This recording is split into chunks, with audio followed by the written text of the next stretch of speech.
Ajo hyri në atë spital vetëm. Pa burr, pa familje, vetëm një çantë të vogël dhe një zemër të thyrë. Por ajo që ndodhi në atë dhomë lindjesh nuk ndryshoi vetëm jetën e saj. Ajo shkatërroi çdo kënd që ishte aty. Ishte një mëngjes i ftohtë të martë në Shkodër kur Klea Matja, një vajzë 26 vjeçare, u regjistrua vetë në spitalin e përgjithshëm Shën Mëri. Ajo nuk kishte askënd pranë vetes, asnjë duar për t'u kapur, vetëm një çantë sportive të konsumuar, një buzëqeshje të shtirur për infermieren dhe 9 muaj heshtje që fshinin një sekret që ajo nuk i kishte thënë kur asnjë njeriu. Infermieret ishin të sjellshme. Ata pyetën për burrin e saj. Ajo tha se ishte në rrugë. Ai nuk ishte. Ai e kishte lënë 7 muaj më parë. Po atë natë, kur ajo i tha se ishte shtatzën. Ai paketoi çantën, tha se i duhej pak hapësirë dhe nuk u kthye kur më. Klea qau për 3 javë me radhë. Pastaj ndaloi së qari. Ajo mësoi ta bartë peshën vetëm. Ajo gjeti një apartament të vogël. Punoi me turne të 2 fishta në një kafene, derisa këmbët i u mytën. Ajo kurseu çdo cen. Ajo i fliste fëmijës së saj çdo natë. Duke shtypur pëllëmbën e saj kundër barkut duke përshpëritur, unë nuk do të lë kurrë. Lindja ishte e gjatë dhe e dhimbshme. 12 orë. Klea kapi kangjellën e shtratit aq fort sa nyjat e saj u bën të bardha. Infermieret e inkurajuan. Monitorët bipuan dhe më në fund, në orën 3:17 pasdite, një djalë i vogël hyri në bollë. Dhoma u mbush me atë britm të parë të bukur. Klea u shtri përsëri kundër jastëkut, lot duke rrjedhur poshtë faqes së saj. A është mirë? Ajo vazhdonte të pyeste, a është mirë? Infermierja buzëqeshi me ngrohtësi dhe tha, është perfekt, e dashur. Absolutisht perfekt. Ata e pastruan foshnjën dhe e mbështollën në një batanie të bardhë.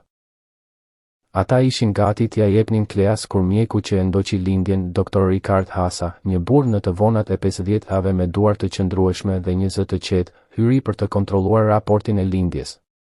Ai hodhi një vështrim rutin tek foshnja dhe u ndreq. Infermieret e pan të parët. Dosja e Dr. Has i rëshiti pak në duar. Fytyra e tij, gjithmonë e kompozuar, gjithmonë profesionale, u bë e zbeth, syt i mbushur me diçka që askush në atë dhomë nuk e kishte parë më parë.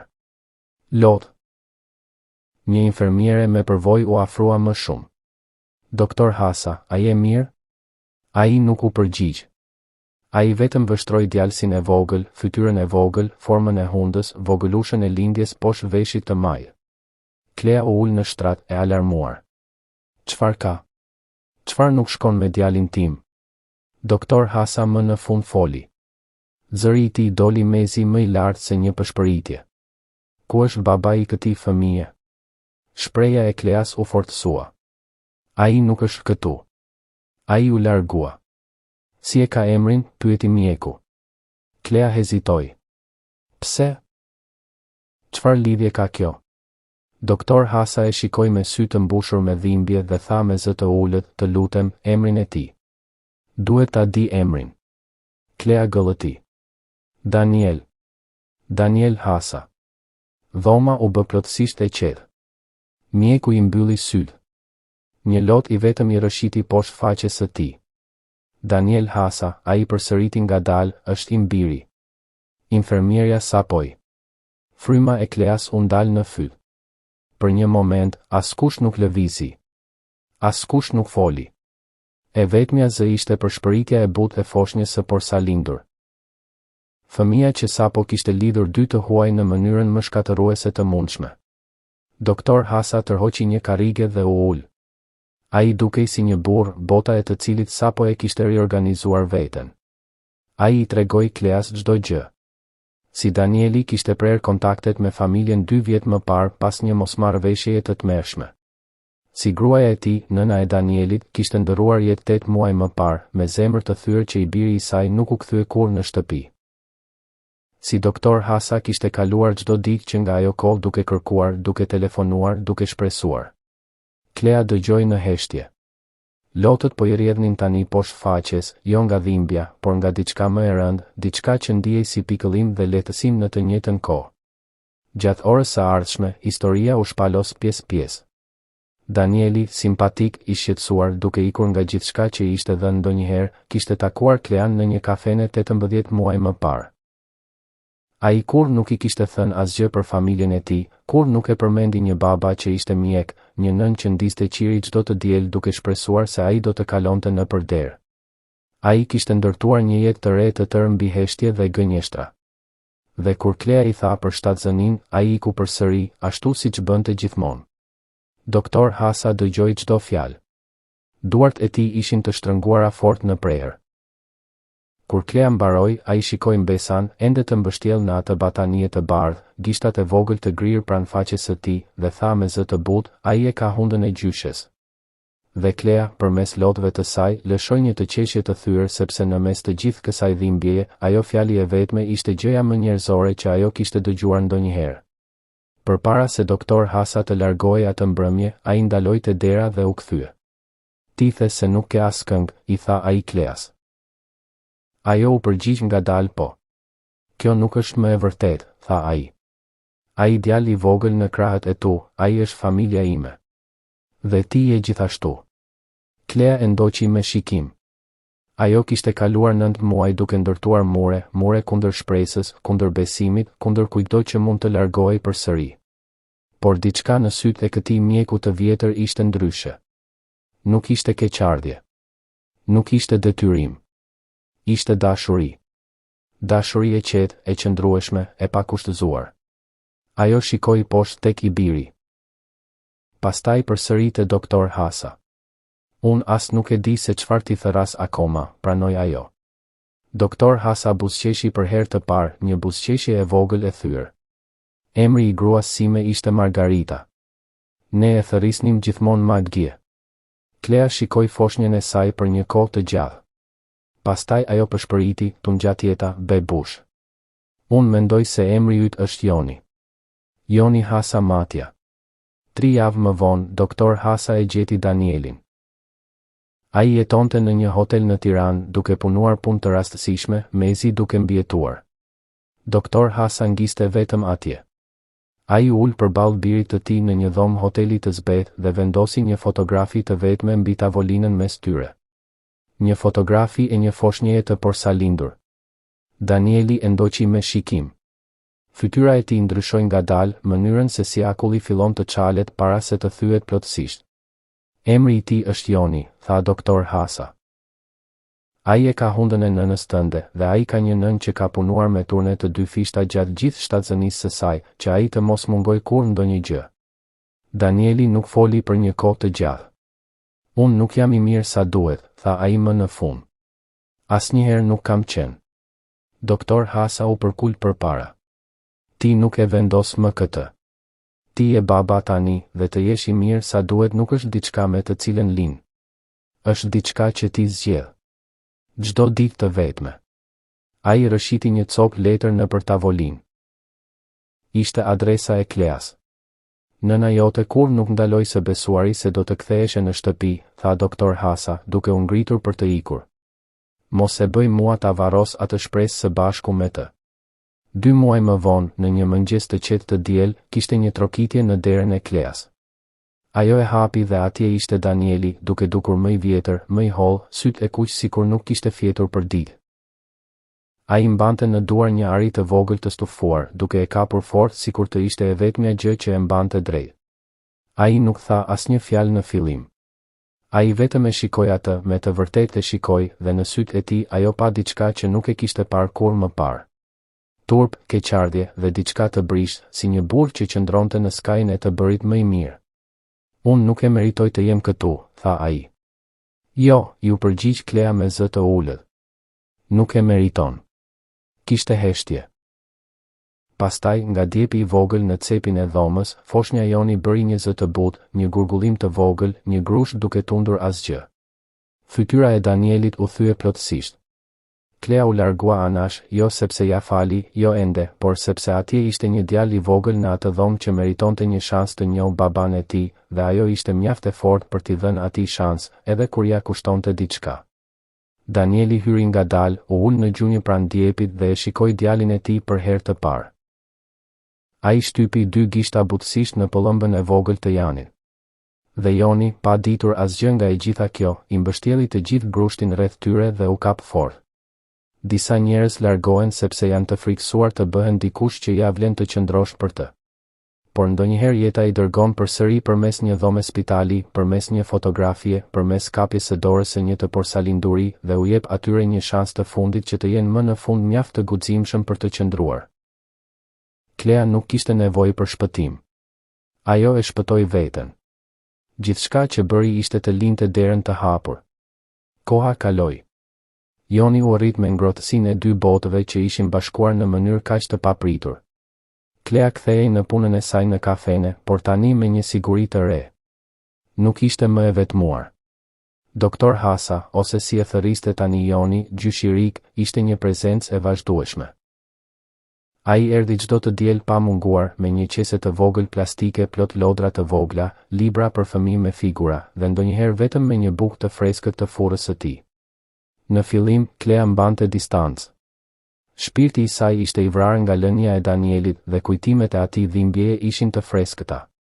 Por prania e Rikut ishte kaq e ndershme, kaq e thjeshtë. Ai nuk u shty. Ai nuk kërkoi. Ai thjesht dha. Ai ndihmonte me kujdesin e Joniut, tregonte histori për shkodrën e vjetër dhe ndonjëherë, kur Joni flejte, ai ulej në kuzhinë me Klea dhe thoshte, ti je e fortë. Më e fortë se ai djalë im që e humbi rrugën. Klea filloi të shihte jo vetëm një gjysh, por një burr që po përpiqej të riparonte diçka që nuk ishte e thyer prej tij. Ai tregoi fotografitë e Margaritës, gruas së tij, një gruaje me buzëqeshje të gjerë dhe sy të butë. Ajo do ta kishte dashur Joniun si gjyshja e vet, thoshte ai, zëri i tij i dridhur. Klea mësoi për jetën e tij, për vitet si mjek, për dëshpërimin e pandërprer pasi Danieli u largua. Ajo kuptoi se dhimbja nuk ishte e saj vetëm. Ajo ishte një pe e trashëguar, e ndarë midis tyre të treve. Gjatë muajve, Danieli u bë një figurë e rregullt, por të paparashikueshme. Ndonjëherë ai erdhej 2 javë me radhë, i shqetësuar dhe i përqendruar tek Joni, duke luajtur me të me një intensitet që dukej si pendim i detyruar. Pastaj mund të zhdukej për një muaj, duke lënë vetëm heshtje dhe një telefonat të vetme me shkje. Çdo herë që ai largohej, Klea ndjente tkurrjen e vjetër të zemrës, frikën e vjetër se muret po ngriheshin përsëri. Por pastaj doktor Hasa vinte dhe me praninë e tij të qëndrueshme, ai kujtonte Kleas se jo të gjithë njerëzit ikin. Një mbrëmje vere, kur Joni ishte gati 1 vjeç, Danieli erdhi me një libër të vjetër pikturash për fëmijë. Ai ul në dysheme pranë djepit dhe filloi t'ia lexonte Joniut, zëri i tij i përplasur me fjalët e thjeshta. Klea, duke parë nga dera e kuzhinës, pa një pasqyrë të çuditshme të së kaluarës. E ndjeu veten për një moment si ai djalë i ri në kafene, plot premtime të pakuptimta. Por pastaj Joni gurgulloi dhe kërceu dhe fytyra e Danielit u çel me një gëzim të papërgatitur, të pastër, dhe Klea e pa jo babain, por vetë njeriun të mundur dhe të brish. Heshtja jote më dhem më shumë se fjalët e tua, i tha Klea atij një mbrëmje, pasi Danieli kishte mbaruar një vizitë të shkurtër. Ai u ngrit në këmbë, duke i shmangur syt. Nuk di çfarë të them, tha ai. Gjithçka që thua tingëllon gabim. Më thuaj për nënën tënde, atëherë, propozoi Klea me një kuraj të papritur. Më thuaj për Margaritën. Kjo e hapi diçka. Danieli, me kokën ulur, filloi të flasë. Për nënën e tij që gatuante petulla të mëdha të dielave, për aromën e kanellës që mbushte shtëpinë, për mëngjeset e qeta me babain e tij para se puna ta merrte. Unë e dashuroja atë, tha ai, me një zë të thyrë. Dhe unë e lash të vdiste duke menduar se ajo nuk ishte mjaft e mirë për mua. Sepse unë mendova se unë isha diçka më shumë se kjo qytet i vogël, më shumë se dashuria e saj e thjeshtë. Ai heshti. Tani e shoh. Unë isha vetëm i frikësuar. I frikësuar se kur nuk do të isha aq i mirë sa dashuria e saj. Për herë të parë, Klea e pa jo një qëndrues, por një viktim të frikës së tij. Nuk i tha se e falente. Por nuk e dëboj. Kur ai u largua atë mbrëmje, ajo e ndoqi deri në derë. Joni të pret të dielën, tha ajo thjesht. Danieli nuk tha asgjë. Vetëm një tundje e kokës, një premtim i heshtur. Dimri erdhi me dëbor dhe ftohtësi. Në Shkodër, atmosfera kishte ndryshuar. Njerëzit në lagje filluan të shohin 3 njerëz që ecnin së bashku, një gjysh me kapele, një nën e re me fëmijën në një karrocë dhe një baba i ri me sy të mërzitur por me një përpjekje të dukshme. Ishte një familje e çuditshme, e thyer dhe e lidhur përsëri me fije të dobëta por të qëndrueshme. Doktor Hasa u bë një urë ndërmjet tyre. Ai nxiste Danielin të vinte më shpesh. Ai I kujtonte Kleas për përparimin e vogël, jo për mungesat. Në ditëlindjen e parë të Joniut, ata të 3 ishin në apartamentin e vogël. Klea kishte pjekur një tortë të vogël. Doktor Hasa kishte sjell një lodër të madhe druri. Danieli erdhi me duar bosh duke I shqetësuar. Kur ai hyri, Joni, I cili tani ecte me ndihmë, I ra në këmbë me krahët shtrirë dhe tha një fjalë të qartë për herë të parë. Baba. Nuk ishte një fjalë e përsosur, por ishte e qartë. Dhoma u bë e heshtur. Lotët I ranë syve të Danielit pa heshtje. Ai u ul në gjunjë dhe e përqafoi djalin e tij duke u dridhur. Asnjëri nuk tha asgjë. Nuk kishte nevojë. Pas kësaj dite, diçka u zhvendos. Vizitat e Danielit u bën më të rregullta, më të qëndrueshme. Ai filloi të ndihmonte me gjëra praktike, të rregullonte një dollap, të sillte qumësht, të lexonte Joniut çdo natë përpara gjumit. Klea vëzhgoi me kujdes, zemra e saj e mbajtur peng nga frika e vjetër. Por ajo gjithashtu pa një përkushtim të vërtetë. Pa dashurinë e pastër që ai kishte për Joniun. Dhe gradualisht muret filluan të bien. Nuk ishin asnjëherë të thërmuara, por ishin hapur duke I lejuar dritën të hyjë. Një të shtunë pas dite, doktor Hasa propozoi një shëtitje në park. Joni, tani plot energji, vraponte përpara. Klea dhe Danieli ecën pas, ndërsa Riku ndiqte Joniun me një vështrim kujdesi. Heshtja ndërmjet tyre ishte e rehatshme, jo e rëndë. Unë nuk jam baba I mirë, tha Danieli pa pritur, duke shikuar përpara, duke parë Joniun të kapërcej një gur të vogël. Nuk e di si të behem. Asnjëri nuk e di, ju përgjigj Klea butësisht. Unë as nuk e dija si të behem nën. Thjesht zgjedh të jesh aty. Çdo ditë. Të falenderoj, tha Danieli, duke e kthyer kokën drejt saj për një moment. Jo vetëm për Joniun, por për atë që nuk më dëbove. Klea I buzëqeshi, një buzëqeshje e vogël por e vërtetë. Nuk ishte për ty, ishte për të. Ata vazhduan të ecin. Riku I kishte kapur Joniun dhe e mbante në supe, dhe të dy qeshën, një tingull I lartë dhe I pastër në ajrin e freskët të dimrit. Klea e ndjeu një ngrohtësi në gjoks, një lloj paqeje që ajo e kishte harruar se ekzistonte. Familja nuk ishte diçka që t'i zgjidhje. Ishte diçka që t'i ndërtoje, me çdo zgjedhje të vogël, çdo fjalë të thënë, çdo mundësi për t'u larguar dhe vendosje për të qëndruar. Koha vazhdoi të kalonte. Joni filloi kopshtin. Bota e tij ishte e mbushur me dashuri nga 3 burra. Nëna e tij e fortë, gjyshi I tij I mençur dhe I butë, dhe babai I tij I cili po mësonte, duke u përpjekur çdo ditë. Ndonjëherë Danieli bënte gabime. Ndonjëherë ai vinte me vonesë ose humbte durimin kur Joni kërcente. Por tani ai kthehej. Ai kërkonte falje. Ai përpiqej përsëri.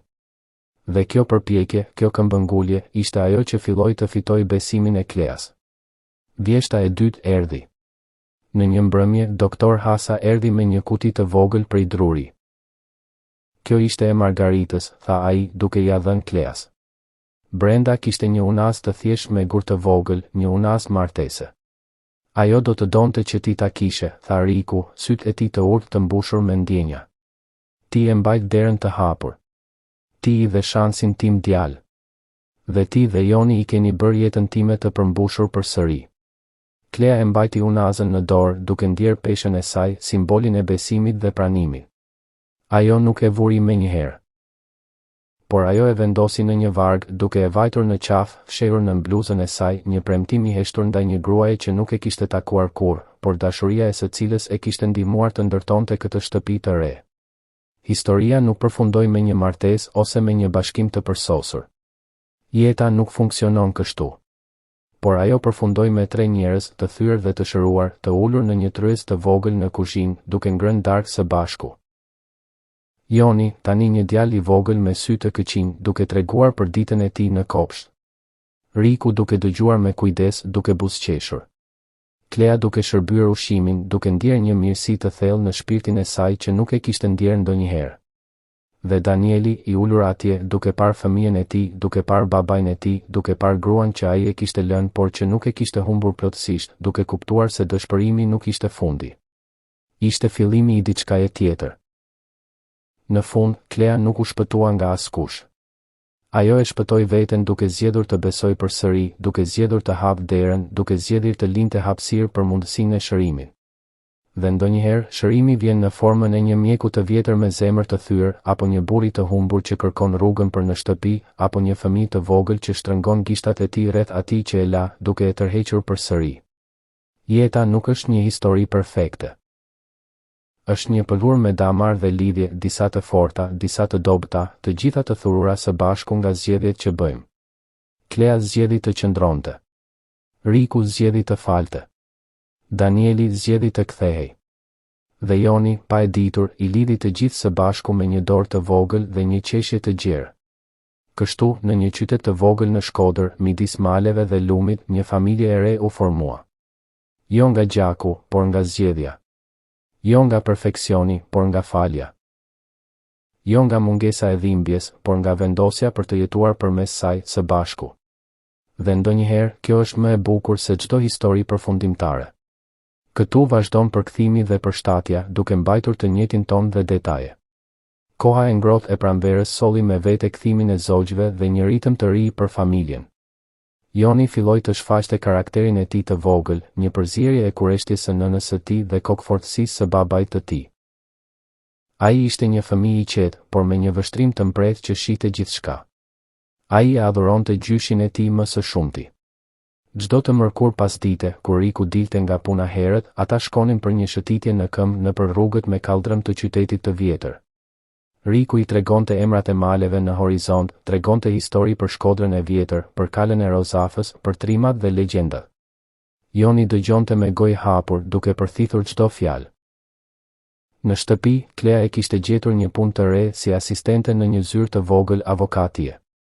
Ishte më pak e vështirë se puna në kafene, me orar më të rregull. Tani ajo mund të kalonte më shumë kohë me Joniun pasdite. Por ndryshimi më i madh nuk ishte puna. Ishte ndjesia e sigurisë. Ajo nuk jetonte më në kërcënimin e vetmisë së papritur. Edhe kur Danieli nuk ishte aty, prania e Rikut ishte e qëndrueshme, një ankor i sigurt në jetën e saj. Danieli punonte tani si mekanik në një punëtori lokale. Puna ishte fizike, kënaqëse për të. I jepte diçka për t'u përqendruar, një strukturë. Fitimet e tij ishin modeste, por ai filloi të sjellë gjëra për shtëpinë, një vazo të re për kuzhinë, një qilim të vogël për dhomën e Joniut, një kuti druri për lodrat. Ato nuk ishin dhurata të mëdha, por ishin të sinqerta. Çdo objekt ishte një premtim i heshtur, unë jam këtu. Po përpiqem. Një të enjte pasdite, Danieli erdhi. Hi me një makinë të vogël kontrolli për Joniun. Ata e montuan së bashmuar në dhomën e ndenjes, duke përdorur një libër udhëzimesh dhe duke ndeshur mendimet. Joni ishte i ekstazuar. Ai i drejtoi makinën rreth e rrotull, duke qeshur me zë të lartë. Klea, duke parë nga dera e kuzhinës, pa se fytyra e Danielit ndriçohej me një kënaqësi të pastër, të patrajtuar. Për një moment, ajo pa jo një burr që kishte lënë, por një baba që po gëzonte një moment të thjeshtë me djalin e tij. Ishte një pamje e thjeshtë, por e fuqishme. Më vonë, pasi Joni ushtrua për të fjetur, Klea dhe Danieli u ulën në balkonin e vogël. Era e pranverës ishte e lehtë. Heshtja mes tyre nuk ishte e rëndë si dikur. Ai më kujton nënën, tha Danieli papritur, duke shikuar nga dritarja e dhomës së fëmijëve ku Joni flinte. Në mënyrën se si buzëqesh. Në mënyrën se si e ngre vetullën kur është kurioz. Klea nuk tha asgjë. Vetëm priste. Unë e kam marrë çdo gjë prej saj, vazhdoi ai, zëri i tij i ulët dhe i mbërthyer. Dashurinë e saj, durimin. Dhe unë as nuk i ktheva një telefonat në atë vitin e fundit. Ti nuk je i vetmi që ka bërë gabime, tha Klea butësisht. Por ti je këtu tani. Kjo është ajo që ka rëndësi. Ajo nuk do të më falte, tha Danieli, duke i fshirë syt me dorën e pasme. Unë e di. Po ti, tha Klea. A mund ta falësh veten? Ai nuk u përgjigj menjëherë. Heshtja ushtri midis tyre. Po përpiqem, tha ai më në fund. Çdo ditë. Kjo ishte e vërteta. Ai po përpiqej. Dhe për Klea, kjo përpjekje filloi të peshonte më shumë se gabimet e së kaluarës. Vera erdhi me ngrohtësi dhe ditë të gjata. Riku propozoi një udhëtim në Bregdel. Ishte hera e parë që ata të gjithë shkonin diku së bashmuar si një grup. Udhëtimi në autobus ishte i zhurmshëm, me Joni të ngazëllyer duke treguar gjithçka që shite. Kur arritën në plazhin me gurze të bardhë dhe ujin e kaltër të detit Adriatik, një ndjesi e re e lidhur lëvizi midis tyre.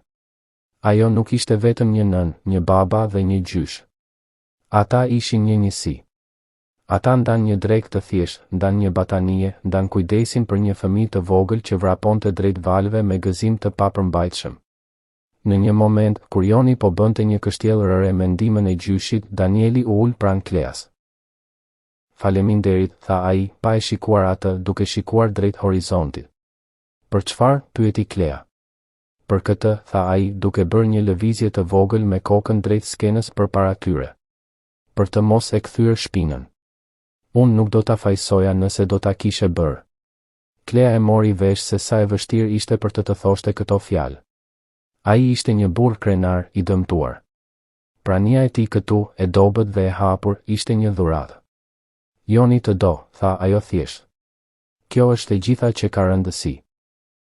Dhe ishte e vërtetë. Dashuria e atij fëmije të vogël ishte e pakushtëzuar, e pastër. Ai nuk e dinte historinë e komplikuar.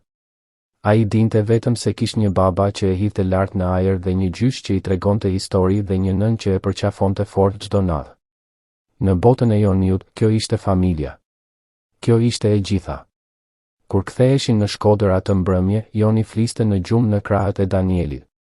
Klea, e kënaqur nga dielli dhe deti, ndjente një lodhje të këndshme. Në autobus, kur Joni duke i shqetësuar, Danieli filloi të këndojë një këngë të vjetër, një këngë që Klea mendoi se mund të ketë qenë një këngë nënore. Zëri ishte i ulët dhe pak i pasigurt, por Joni u qetësua menjëherë, duke e vendosur kokën në gjoksin e babait të tij. Klea e pa shikimin e Rikut, plot me kënaqësi dhe pikëllim të ëmbël. Jeta nuk ndalet kurrë. Ajo vazhdon me ngjarje të vogla dhe të mëdha. Një muaj më vonë, Riku sëmurej. Ishte një grip i thjesht, por për një burr në moshën e tij, u bë serioz. Ai kaloi disa ditë në spital, në të njëjtin spital ku kishte ndodhur gjithçka. Klea dhe Danieli e vizitonin çdo ditë, duke sjell Joniun, i cili ishte i shqetësuar për gjyshin e tij. Në dhomën e spitalit, me dritën e zbeth të dritares, Riku u ul në shtrat dhe i ktheu fjalë Joniut me të njëjtën durim si gjithmonë. Por Klea mund të shihte lodhjen në sytë e tij, dobësinë në duart e tij. Për herë të parë, ajo e pa si një plak, jo thjesht si një kështjellë. Mos u shqetëso për mua, u tha ai atyre, zëri i tij i qetë por i dobët. Unë kam kaluar në për gjëra më të vështira.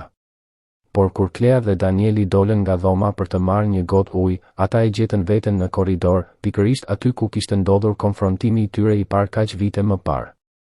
Ajri ndjehej i rënd me kujtime.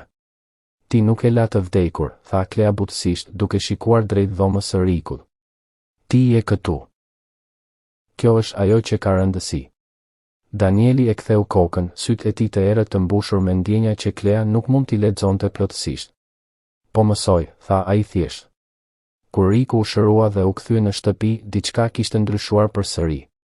Kjo përvojë e dobësisë së tij, e treguarit se edhe ai mund të lëkureb, e bëri atë edhe më të dashur për Joniun, dhe e bëri lidhjen mes tyre edhe më të thellë. Por gjithashtu i tregoi Danielit se koha ishte e çmuar. Baba i tij nuk do të jetë gjithmonë atje. Një të diel pas dite, Riku i ftoi të dy të vinë në shtëpinë e tij. Shtëpia ishte e vjetër, e ngrohtë, e mbushur me libra dhe kujtime. Ai i çoi në dhomën e gjumit dhe tregoi një album fotografish të vjetra. Atje ishte Margarita, e re dhe e bukur, me sy që shkëlqenin. Atje ishte Danieli si fëmijë, me një buzëqeshje të gjerë dhe një biçikletë. Fotografi nga festat, nga pushimet, nga një jetë që dukej kaq larg. Kjo ishte Jona, tha Riku, duke kaluar gishtat mbi një fotografi të vjetër. E gjitha.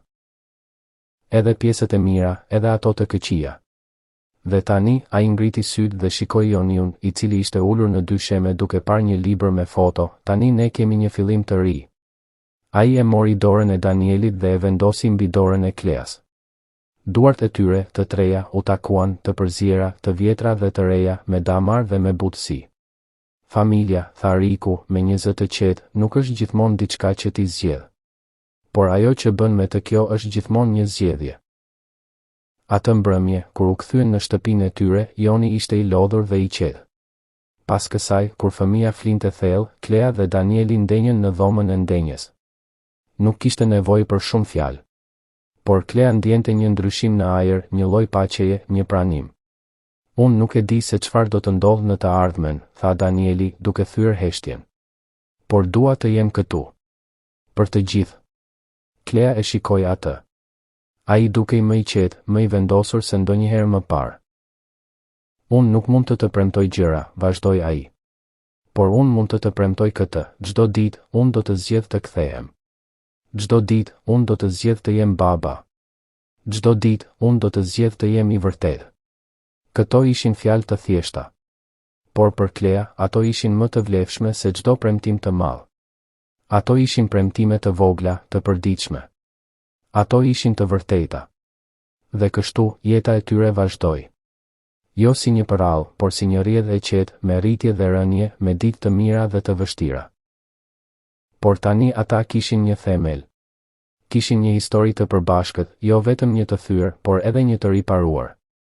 Kishin një fëmijë, një lidhje dhe një zgjedhje të bërë çdo ditë për të qëndruar, për të pranuar, për të falur. Në fund, ajo që kishte filluar me një dhomë lindjesh, me lodh dhe sekrete, kishte përfunduar me një shtëpi. Jo një shtëpi perfekte, por një shtëpi e vërtetë. Me të qara dhe me të qeshura, me heshtje dhe me biseda, me kujtime të vjetra dhe shpresa të reja. Dhe në qendër të gjithë kësaj ishte një djalë i vogël me emrin Joni, i cili, pa e ditur, kishte mbledhur pjesët e prishura dhe kishte ndërtuar diçka të re. Kjo nuk ishte fundi i historisë. Ishte vetëm fillimi i një kapitulli tjetër. Dhe ata të tre e dinin këtë. Por tani e dinin se nuk do ta përballonin vetëm. Ata do ta bënin së bashkëmuar. Dhe kështu, në shtëpinë e vogël me dritaren që shikonte nga malet e Shkodrës, heshtja e mëngjesit pritej plot ngushëllim. Joni, tani plot me jetë, fliste në gjumë në dhomën e tij. Klea dhe Danieli rinin në kuzhinë, duke ndarë një filxhan kafe, duke dëgjuar zërin e qetë të gjyshit nga dhoma tjetër. Nuk kishte fjalë të mëdha, nuk kishte premtime dramatike. Kishte vetëm pranim. Kishte këtë çast të thjeshtë, të ndërtuar me durim, me vullnet, me zgjedhje. Nga dritarja, gdhin e para e ditës prekte majat e maleve. Jeta nuk ishte më një rrugë e vetmuar. Ishte një shteg i përshkruar së bashku, me çdo hap, me çdo kthim, me çdo zgjedhje për të qëndruar. E kaluara nuk u harrua, por u bë toka nën këmbët e tyre, e fortë dhe e besueshme. E ardhmja nuk ishte e sigurt, por ishte e përballueshme. Sepse së fundmi, ata e kishin kuptuar, familja nuk është gjaku që rrjedh nëpër vend. Familja është dora që shtrëngohet kur vjen era dhe zemra që zgjedh të hapet përsëri. Jeta vazhdon. Dhe kështu edhe ata. Së bashku.